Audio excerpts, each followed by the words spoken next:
Agora nós vamos entrar na palavra de Deus, amém? Livro de Êxodo, capítulo de número 37. Quem ama a palavra do Senhor e dá glória a Deus?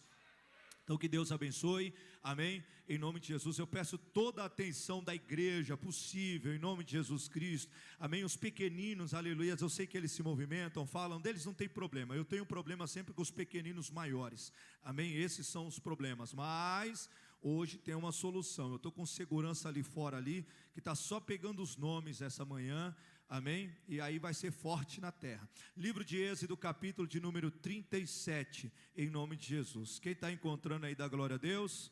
Eu ainda estou procurando aqui, em nome de Jesus Cristo. Livro de Êxodo, capítulo de número 37. Enquanto o profeta Danilo me ajuda, como eu pedi para você ontem, meu lindo, aleluia, aqui nesse tecladinho, por favor, aleluia, deixa a Aninha ouvindo a palavra do Senhor e você vai, aleluia, dar lugar no mistério aí para mim, por favor, amém? Livro de Êxodo, capítulo de número 37, para a honra e para a glória de Deus. Quem encontrou aí, dá glória a Deus? Eita, aleluia, vamos ler em nome de Jesus Cristo. E diz assim: fez também Bezaleel a arca de madeira de cetim, e o seu comprimento era de 2,5 côvados, e a sua largura de 1,5 côvado, e a sua altura de 1,5 côvado. O 2, por favor.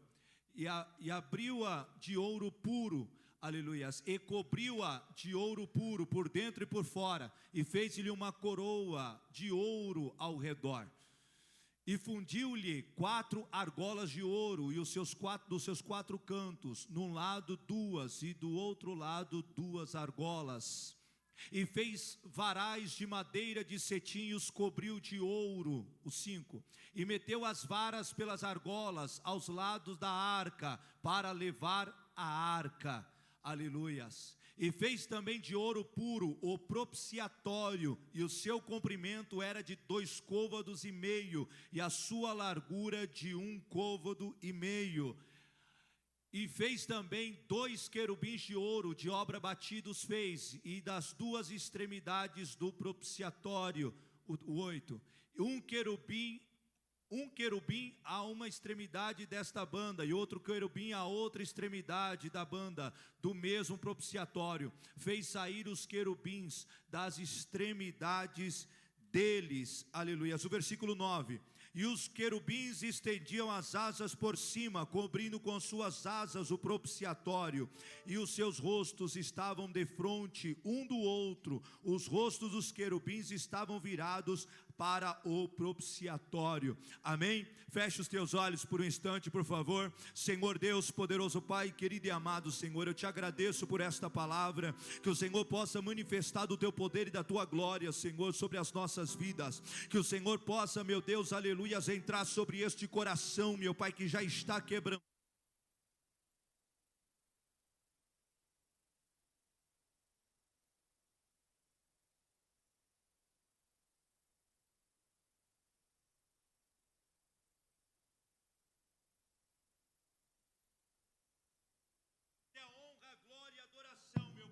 Porque o Senhor é fiel e é poderoso, em nome de Jesus Cristo de Nazaré, em nome de Jesus, amém? Aplauda ao Senhor Jesus Cristo de Nazaré, glória a Deus.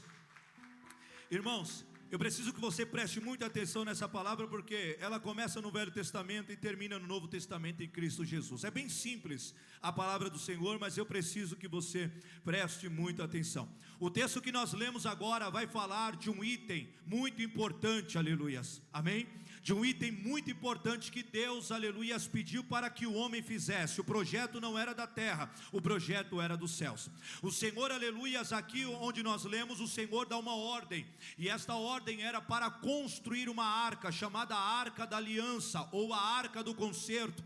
Mas a Bíblia, aleluias, diz, aleluias, que o Senhor manda fazer esta arca, e esta arca seria feita de madeira de acácia, mas seria revestido por dentro e por fora esta arca. A Bíblia diz, como nós acabamos de ler, que o Senhor também manda fazer o propiciatório, que é o que? A tampa da arca, aleluias. Por que que o Senhor manda fazer esta arca? Porque dentro desta arca o Senhor colocaria alguns testemunhos ali. Que testemunhos eram esses? Primeiro, a vara de Arão, o qual o Senhor fez florescer, aleluias, no deserto, depois de uma grande rebelião do povo de Israel. O povo de Israel fez uma rebelião, e o Senhor, para confirmar o ministério de Arão e sua família, o Senhor disse: a vara que florescer dentre todos aqueles que estão com uma vara na mão, este será o sacerdote de Israel. Então a vara de Arão floresce, e esta vara seria colocado dentro da arca também. Nós também vemos outro, aleluias, que também estaria ali dentro daquela arca, e era as tábuas da lei, as tábuas que o Senhor deu a Moisés, o qual muitos dizem que o próprio Deus escreveu, aleluias, aqueles mandamentos. O terceiro seria o jarro de maná, o milagre que o Senhor fez por 40 anos, aleluias, no deserto, trazendo a provisão. Esta arca, aleluia, chamada de arca da aliança, arca do concerto, arca do testemunho, eles teriam estes três, aleluias, esses três materiais dentro dela. Porém, aleluias, o que me chama muita atenção é a tampa do propiciatório. Por quê? Porque aquela tampa não era qualquer tampa, aleluias. A palavra do Senhor diz que o sacerdote, o sumo sacerdote, ele tinha uma função a seguir, aleluias. E qual função era essa?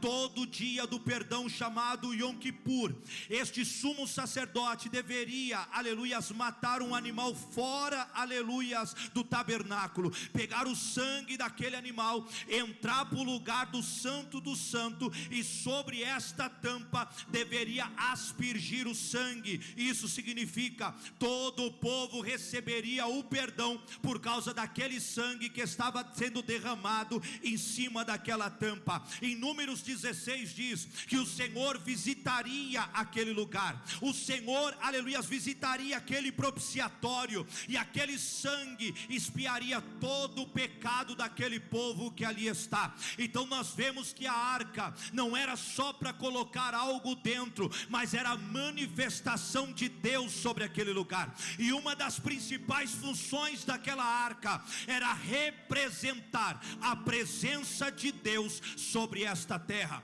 Eu pedi para que ele colocasse uma figura para mim, por favor. Coloque a primeira figura, para que eles possam só saber o que era a arca da aliança, para aqueles que não conhecem. Essa é a arca da aliança. Aqueles dois que estão acima são os querubins que nós acabamos de ler. As argolas estão ali, e o varão está ali, o varal está ali, a madeira. Para quê?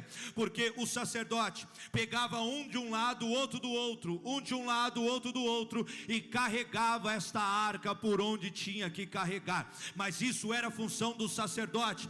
Aquela tampa que está com os querubins ali é o propiciatório. Bota para mim a outra imagem, mais de cima, por favor.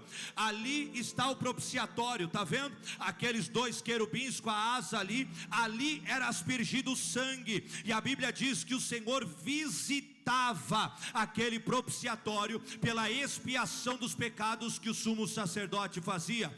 O sumo sacerdote, ele só entrava no lugar santo do santo uma vez por ano, para expiar o pecado de toda aquela nação, aleluias. E como eu disse, era o dia de Yom Kippur. E quando, aleluias, nós olhamos esta arca, esta maravilhosa arca, a presença de Deus, nós precisamos agora se arremeter, aleluias, ao Novo Testamento. Por quê?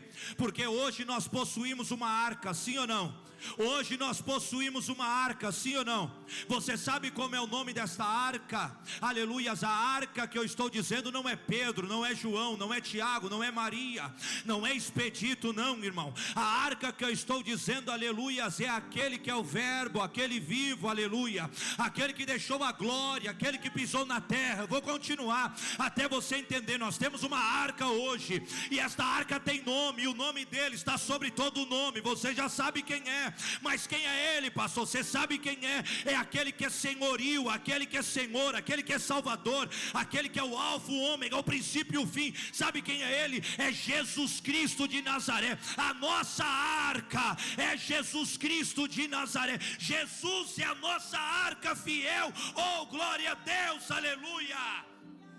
Nós precisamos entender algumas coisas que esta arca ali dentro continha uma vara de Arão que floresceu, que simbolizava o ministério sacerdotal, a escolha de Deus. Havia também as tábuas da lei, que simbolizava, aleluias, claro, a vontade de Deus para a nação.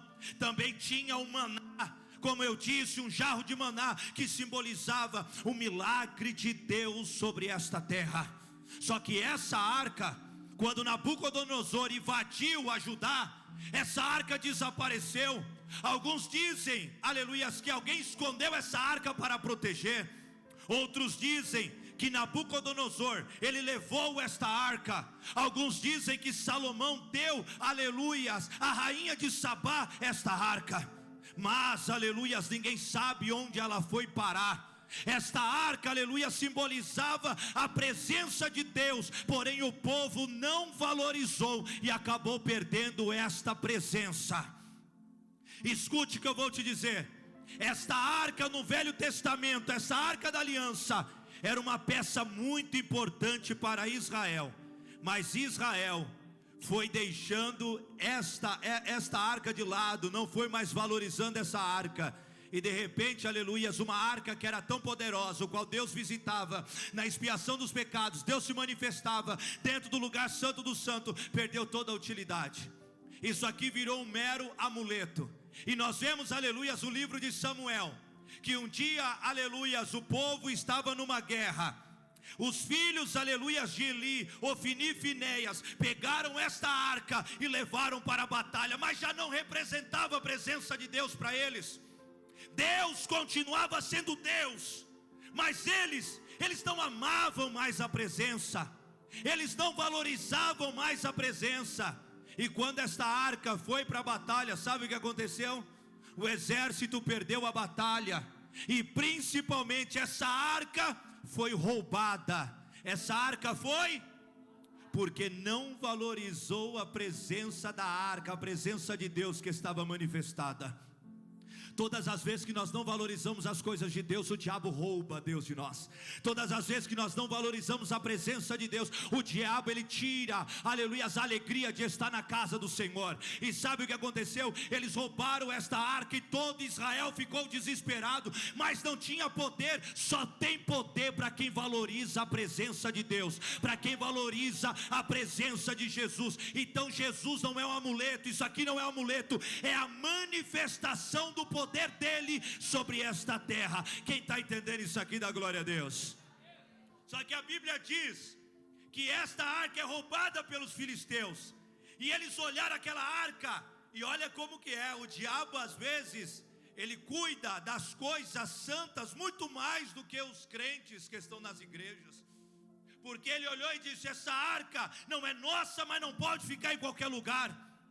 É aonde vai ficar? Vai ficar no templo de Dagon, um deus pagão que tinha naquele lugar, e eles acreditavam nesse deus chamado Dagon. Pegaram essa arca, colocaram dentro do templo de Dagon.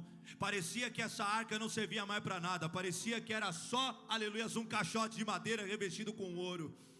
Mas de repente a Bíblia diz que pela noite, o Dagon que estava lá, uma estátua enorme de Dagon, aleluias, ela aparece com seus braços cortados, e ninguém sabe o que aconteceu, mas nós sabemos.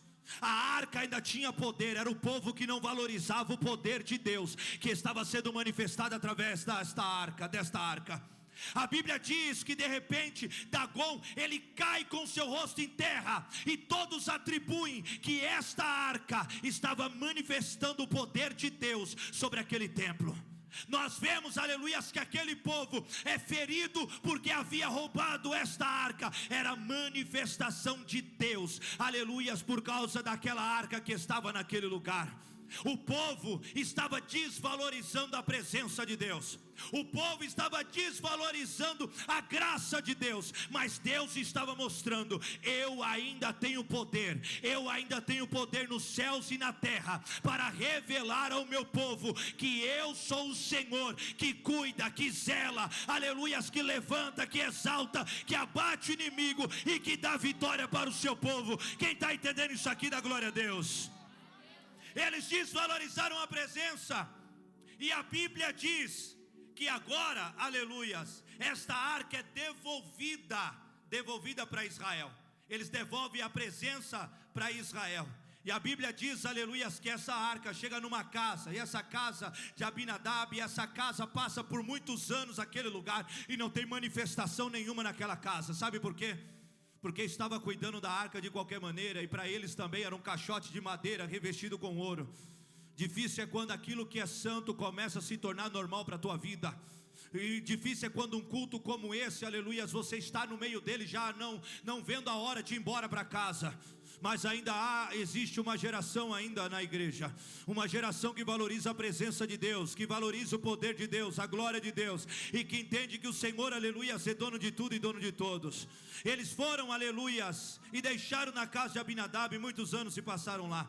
E aí a Bíblia diz que Davi ele fica sabendo que essa arca, essa mesma arca que você está vendo, estava na casa de Abinadab. E Davi agora ele quer trazer essa arca de novo para Jerusalém. Ele quer trazer essa arca, para Jerusalém. E ele quer instituir em Jerusalém a capital política e espiritual. E ele disse: eu preciso trazer a presença, porque sem a presença não tem como instituir nada. A palavra diz que ele vai buscar esta arca, e lá dentro daquela casa havia 2 filhos, aleluias, um chamado Uzá, aleluias, e outro chamado Aiô. E a Bíblia diz que eles estão encarregados de, junto de Davi, trazer, aleluias, aquela arca. Mas o que me chama a atenção, igreja, é que eles começam a carregar a presença de qualquer maneira, porque eu acho que eles aprenderam de qualquer maneira. E duro para nós que conhecemos a presença do Senhor começar a dar testemunhos para pessoas, e pessoas começam a andar como nós, pessoas que não valorizam a presença de Deus. Sabe qual que é a geração que Deus vai levantar? Uma geração que valoriza a presença dEle, uma geração que vai ser exemplo para aqueles que estão vindo. Não é uma geração que dá glória a Deus na igreja e está com a boca suja com os filhos dentro de casa, não. É uma geração que dá glória a Deus na igreja e dá glória a Deus em casa, que dá testemunho na igreja e que dá testemunho em casa. Esta é a geração que vai carregar a presença de Deus. Quem está entendendo isso aqui, dá glória a Deus. Eles vão carregar a presença, mas também de qualquer maneira. Davi olhou e falou: coloca na carroça novinha carroça. Mas era em carroça que se carrega a presença de Deus? Quando nós iniciamos, eu disse que quem carregava a presença de Deus? Os levitas, cada um pegava, aleluia, aquele varal, colocava aqui no ombro e carregava. Agora Davi pegou a arca e colocou numa carroça nova, com cavalos lindos, ou com burrinhos lindos, e diz: é isso aqui que vai levar a presença de Deus. A Bíblia diz que chega perto de um penhasco, e a arca agora está tombando. De repente Uzá coloca a mão para segurar, e quando coloca a mão, Deus fulmina ele. Sabe por que Deus fulmina Uzá? Porque Uzá deveria saber como se trata a presença de Deus, mas não sabia. Sabe o que eu entendo? Ninguém é inocente diante de Deus. Todos aqui sabem como tem que tratar a presença, como tem que viver com Cristo, como tem que andar com Ele, Jesus Cristo de Nazaré. Quem está entendendo isso aqui, dá glória a Deus.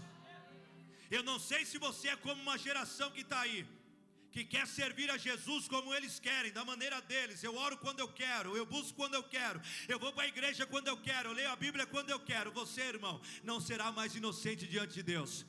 Naquele grande dia Deus vai te cobrar. Por que Deus vai te cobrar? Porque você sabe como tem que fazer e não faz. Uzá meteu a mão e ele morreu. E a Bíblia diz que Davi, ele temeu tudo aquilo, e ele vai, aleluias, ele vai depositar, aleluias, na casa de um homem chamado Obed-edom. A Bíblia diz que eles colocam por medo essa arca na casa de um getita, aleluias, e quando colocam ali, eles vão esperar a ira de Deus, mas ao invés da ira de Deus, aquele homem recebe a presença do Senhor, aquele homem arruma a casa, aquele homem arruma um espaço para aquela arca, e a Bíblia diz que aquela arca ia ficar 3 meses na casa dele, e a Bíblia diz, e Deus abençoou ele em tudo. Pega na mão de alguém da tua família que está aí, um filho, uma filha, um esposo, uma esposa, porque você vai profetizar algo sobre a vida deles em nome de Jesus. Na vida de alguém que é seu amigo, a sua amiga, nós vamos profetizar algo sobre a vida deles em nome de Jesus. Aleluia, você vai profetizar e vai dizer: nós vamos aprender a tratar a presença de Deus melhor, porque quando nós tratamos a presença de Deus como tem que ser tratado, Deus, Ele nos abençoa em tudo, não é em partes, é em tudo. Eu quero repetir isso: Deus não vai abençoar abençoar a tua vida em partes, Deus vai abençoar a tua vida no todo, no tudo. Deus vai abençoar a tua vida. Coloque um lugar naquela casa, coloque um lugar na tua vida para a presença de Deus, oh glória.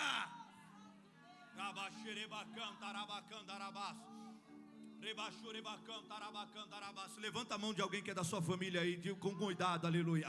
Levanta a mão, aleluia, porque você vai profetizar algo, aleluia. Com seus olhos fechados você vai profetizar algo, aleluia. Você vai dizer: a minha casa é do Senhor, a nossa casa é do Senhor, a nossa casa é do Senhor, a nossa família é do Senhor. Hoje você não é Abinadab, hoje você é Obed-edom, aleluia. Você é alguém que vai tratar com carinho a presença de Deus, porque parece que Deus não está se movimentando, parece que Deus não está fazendo. Deus está dizendo: olha para mim, porque eu estou, oh glória, manifestando a partir de hoje o meu poder, a minha glória sobre a tua vida. O rebaçu de canterepacai, ribaçu de canterebas, ribaxeba canterebaçu de cantarabas. A presença de Deus vai voltar a se manifestar, vai voltar a se manifestar, vai voltar a se manifestar na tua casa e na tua vida, oh glória. Oh glória! Olha para mim, por favor. Não é possível em 30 anos uma arca, ela está em silêncio, e em 3 meses ela volta, aleluias, a operar. Deus volta a operar através dela que estava, porque a arca simbolizava a presença de Deus. Quando nós olhamos, aleluias, a vida da igreja, nós vemos uma igreja, aleluias, que ela, aleluias, prioriza tudo menos a presença de Deus. Hoje você veio para a igreja, só porque você ia vir para a igreja, hoje você não dobrou o joelho na tua casa e não orou. Você acordou, fez o teu café, ou você acordou, foi no banheiro, e você esqueceu de orar porque você viria para a igreja, porque você acha que a igreja é o termômetro da sua espiritualidade. Se você estiver bem aqui, você vai estar bem lá. Não é ao contrário. Se você estiver bem lá com Jesus, você vai estar bem aqui. Porque, aleluia, o teu culto não começa dentro da igreja, o teu culto começa na tua casa.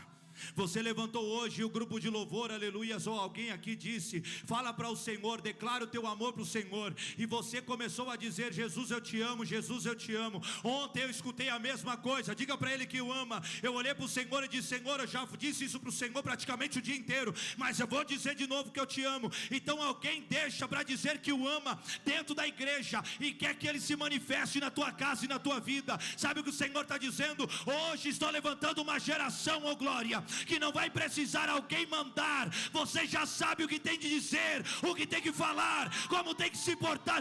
A glória dele estará sobre as nossas vidas. A glória dele, aleluia. Oh glória.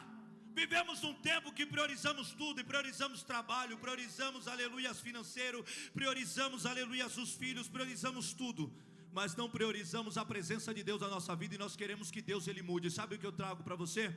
Essa arca aqui virou um amuleto para eles. Virou um amuleto para eles, que para eles se acostumaram com a presença. Eu vou dizer algo para você. Jesus virou um amuleto para você, por isso que você não vence. Olha para mim, sabe por que você não vence mais? Sabe por que o diabo está lutando e está ganhando? Sabe por que o diabo está fazendo arruaça na tua casa, na tua família? Sabe por que o diabo está fazendo arruaça lá no teu trabalho? Sabe por quê? Porque Jesus para você virou um amuleto. Um amuleto que você pega na hora que você precisa. Um amuleto que você pega, aleluias, quando você está na necessidade. Jesus não é um amuleto. Jesus ele é real, ele é uma pessoa da Trindade. Jesus é uma pessoa da Trindade. Jesus, ele está vivo e ele reina para todo sempre. Você está buscando um Jesus vivo, ou você está buscando um Jesus morto? Você está buscando um Jesus que você pode sentir, ou um Jesus que alguém sentiu? Às vezes você está no culto e esperando, aleluia, que algo sobrenatural aconteça nesse altar, que um anjo desça nesse altar, aponte para você e diga: filha, aleluia, Deus manda te dizer, eu sou um mensageiro de Deus, eu sou um anjo, e Deus manda te dizer que você vai vencer, que você é isso, que você é aquilo. Jesus está dizendo: não precisa, eu quero falar contigo, eu quero falar contigo, eu quero tocar em você. Jesus, ele quer tocar em nós. Você está esperando pelo homem aquilo que Jesus quer entregar para você. Quem está entendendo isso aqui, dá glória a Deus. Nós precisamos entender que Jesus, ele não é um amuleto. Jesus, aleluia, ele é um ser. Jesus é uma pessoa, e ele está em todos os lugares, inclusive aqui. Jesus é a nossa arca da aliança, aleluia. E Jesus, como a arca, essa arca da aliança, ele carregava algumas coisas sobre si. Ele carregava a lei sobre si, a palavra. Ele carregava o ministério profético, como aquela vara de Arão dentro de si. Ele carregava os milagres dentro de si. Mas o que o Senhor me chamou muita atenção, não foi para a palavra, não foi para vara, não foi pelo maná. O que o Senhor me chamou a atenção foi para o dia do perdão, o dia da expiação dos pecados. O Senhor me chamou a atenção para o propiciatório, aquela tampa que você está vendo ali. E aquela arca é Jesus. E nós precisamos entender que Jesus, como a arca, ele também tinha um propiciatório, e ele era esta tampa do propiciatório. Nós bem sabemos que para que nós pudéssemos estar aqui, Jesus, ele verteu o seu sangue naquela cruz do Calvário, sim ou não? Um animal, quando ele era sacrificado e o sangue aspergido, ele tinha que ser imolado ali por uma faca fora do tabernáculo, e o sangue ir para dentro do lugar santo do santo, uma vez por ano, como eu disse, no dia do perdão, no dia de Yom Kippur. E agora Jesus, ele ia redimir todo o nosso pecado. Jesus, como a arca da aliança, ele andou sobre esta terra, pregou a palavra, exerceu o seu ministério, mostrou milagres e milagres e milagres. Mas o maior ato de Jesus não é o milagre. O maior ato de Jesus foi entregar-se a si mesmo, para que nós estivéssemos aqui. Por causa dos pecados cometidos lá no tempo de Adão no jardim do Éden, éramos todos pecadores, errantes, falhos, que estávamos condenados à morte e à escuridão. E Deus, aleluias, ele olha nos céus e diz: a quem eu enviarei? E Jesus se levanta e diz: envia a mim, meu Pai. E Jesus saiu da sua glória, se despiu da sua majestade, e desceu nessa terra, e se fez homem por nós. Exerceu seu ministério profético, poderoso. Mas chegou o grande dia, o dia do perdão, o nosso Yom Kippur. Nós não somos judeus. Até hoje, em Israel tem um dia de Yom Kippur, e a igreja brasileira, ela usa o dia de Yom Kippur, o dia do perdão, para ganhar dinheiro de pessoas que não conhecem a palavra. Porque quem nunca aqui às vezes participou de um voto de Yom Kippur, ouviu na televisão: olha, é o dia do perdão, manda tudo que você precisa ser perdoado. Nós já fomos, por intermédio do Cordeiro, que entregou seu último sacrifício, para que nós pudéssemos estar aqui. Israel até hoje faz sacrifícios que não são válidos mais diante de Deus. Por quê? Porque é o último Cordeiro, esse foi Cristo Jesus. Jesus Cristo, ele chegou o dia, aleluia, de pagar os nossos pecados. A Bíblia diz que ele é capturado, ele é levado, aleluia, à casa de Caifás, ele é levado ao sumo sacerdote, e ali na fortaleza de Antônia, ele começa a ser imolado, ele começa a ser cortado, e não é com uma faca, ele é cortado com chicotes. E aí eu entendo quando Flávio Josefo olha para mim, quando Flávio Josefo, ele diz assim, que na ponta daquele chicote haviam pedras, e cada vez que batia no corpo de Jesus, arrancava um pedaço da pele de Jesus. O corpo de Jesus estava à mostra, porque cada chicotada não era um pano nem um couro que estava batendo, mas eram pedras, como se fossem facas, rasgando o corpo dele, porque ele precisava, aleluia, ser o Cordeiro fiel que tira o pecado do mundo. Jesus, aleluia, naquele momento, Jesus, ele é flagelado, Jesus é humilhado, mas a Bíblia diz que agora eles pegariam uma cruz, colocaria sobre ele e ia dizer: agora você vai ao Monte Gólgota, porque ali você será sentenciado à morte. Jesus, o nosso Cordeiro fiel, que tira o pecado do mundo, ele pega aquela cruz, ele vai até o Gólgota, e quando chega no Gólgota, ele é crucificado. Mas o que me chama bem a atenção é a tampa do propiciatório, é aquilo que o Senhor manifestava, porque pelo sangue o povo tinha os seus pecados perdoados. E aí eu estava em casa, e eu disse: Senhor, e este sangue? Se o Senhor é a arca e é a tampa do propiciatório, e esse sangue? Aí Jesus me lembrou da coroa de espinho que colocaram sobre a cabeça dele. Quando furou a cabeça dele e o sangue começou a descer, Jesus me lembrou, aleluias, o seu corpo flagelado. Jesus me lembrou quando ele foi para aquela cruz do Calvário, quando ele foi levantado pelaquela cruz que ali estava, quando ele foi levantado naquela cruz ali que ele estava, o sangue que estava escorrendo, o sangue que estava descendo, começou a inundar o corpo dele, aquele chão que ali estava. Nós estávamos vendo agora o próprio dia de Yom Kippur. Nós estávamos vendo agora o próprio sacrifício derramando o seu sangue sobre uma tampa, aleluias, para que Deus pudesse visitar. O homem estava sendo visitado pelo inimigo, todas as vezes para ser condenado. Mas agora Deus ia visitar o seu povo. Deus ia visitar eles, aleluias, com o dia do perdão. A Bíblia diz que Jesus, aleluias, Jesus, ele morre naquela cruz. Jesus, ele morre naquela cruz. O seu sangue é vertido naquela cruz. O templo, aleluias, ainda estava lá. Uma arca simbolizando a outra ainda estava lá. O véu do templo, aleluias, estava lá. Tudo simbolismo. Mas a Bíblia diz que quando Jesus ele morreu, o véu do templo se rasgou. E o véu do templo se rasgou de baixo até em cima. E o véu do templo era aquilo que protegia o lugar santo para o lugar santo do santo. Ali havia um recado explícito naquele lugar: a partir de hoje, não é isto que você tem que buscar, não é amuleto que você tem que buscar. A partir de hoje, o que você precisa buscar, aleluias, é Jesus Cristo de Nazaré. Jesus rasgou aquela cortina se rasgou, e Jesus dizendo: a partir de hoje, você tem acesso ao lugar santo do santo. Olha para mim, por favor. Sabe qual que é o problema da igreja?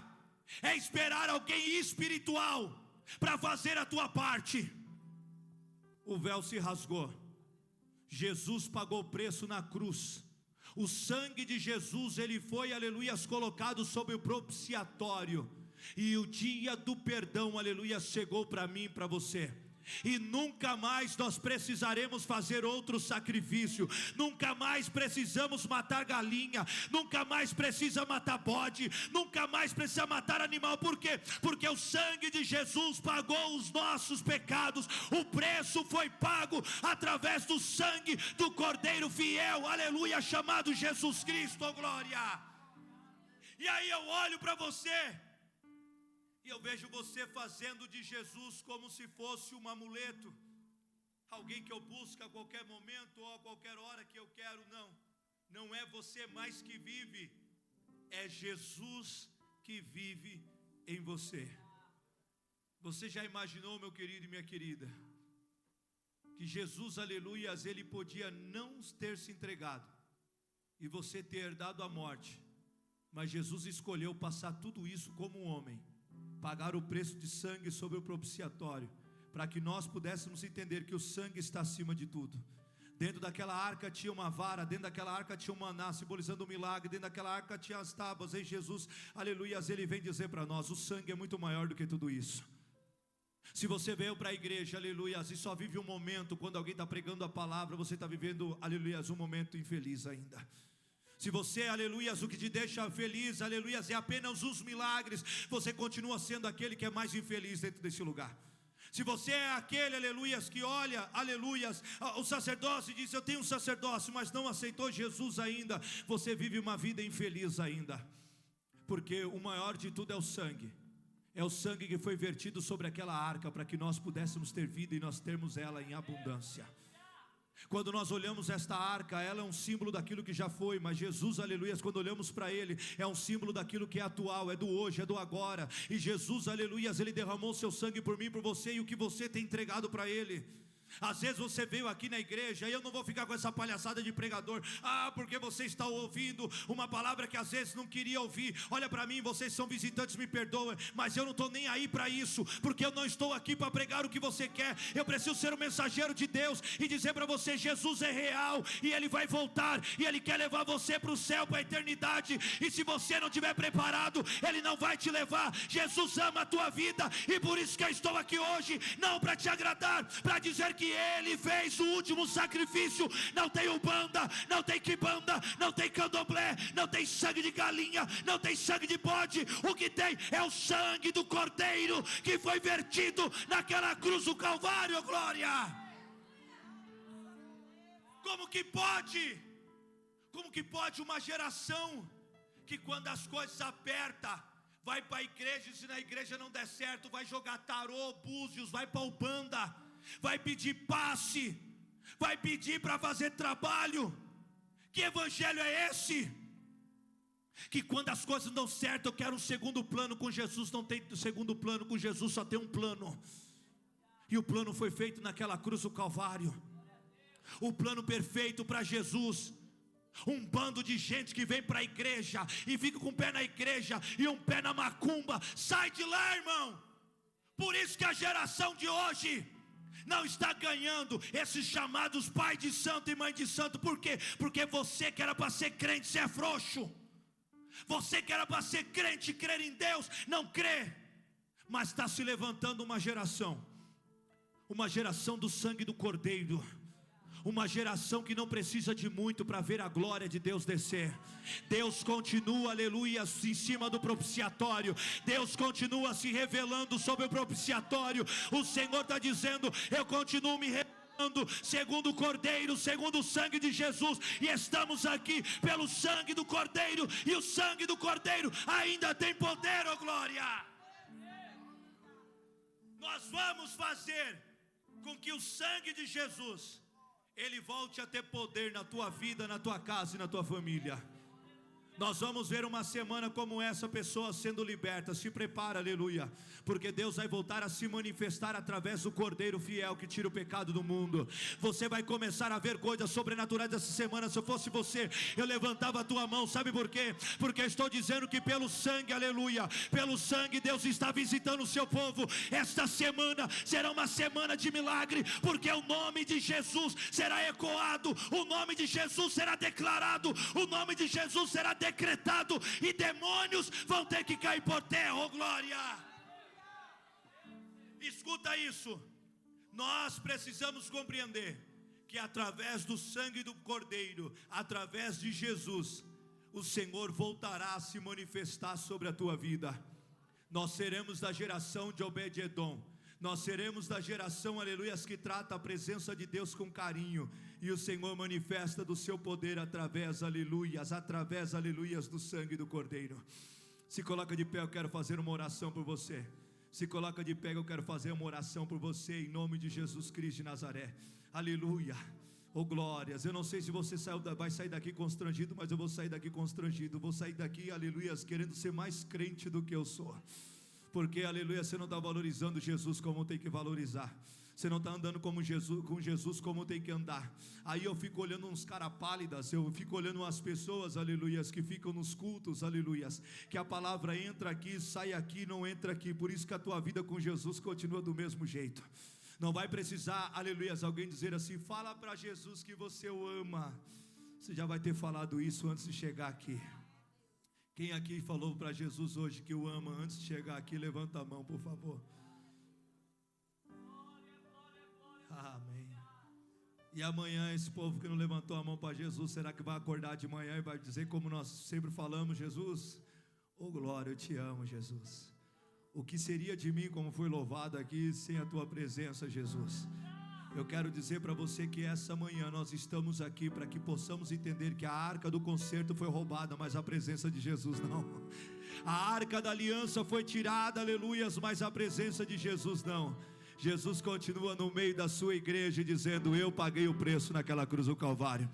Enquanto o grupo de louvor vai se aproximando aqui sobre o altar, por favor, eu queria que vocês fechassem os seus olhos, aleluia. E eu queria que nós pudéssemos orar ao Senhor, porque Ele está em nosso meio, aleluia. Pastor, mas eu vim aqui porque eu fui convidado. E aí, irmão, eu preciso dizer para você que Jesus é o único e suficiente Salvador. Não existe outro caminho, não existe outra verdade a não ser Jesus Cristo, aleluia, que verteu sangue naquela cruz do Calvário. Tem manifestação de poder aí, porque onde está Jesus tem glória a Deus, tem aleluia, tem pessoas falando em línguas, tem profetas se levantando, tem profetisas se levantando, tem pessoas em lágrimas chorando, porque Jesus é o autor e o consumador de tudo. Fecha os teus olhos, ó glória.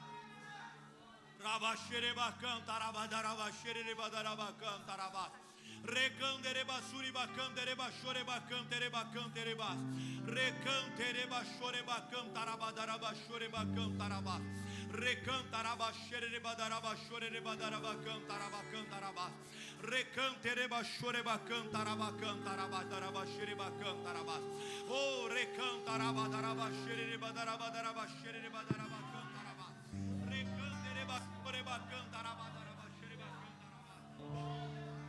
Digno Cordeiro que foi morto,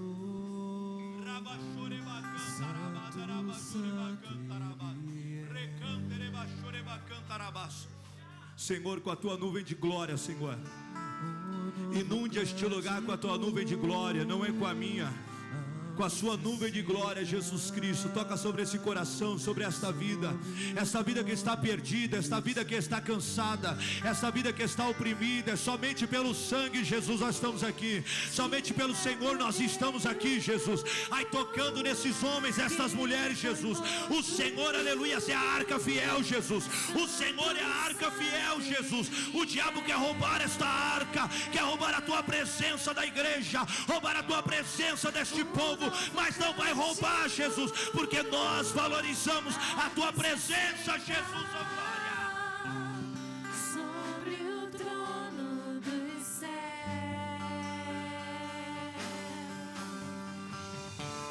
Santo, Santo, Santo, ó glória, és todo-poderoso, aleluia.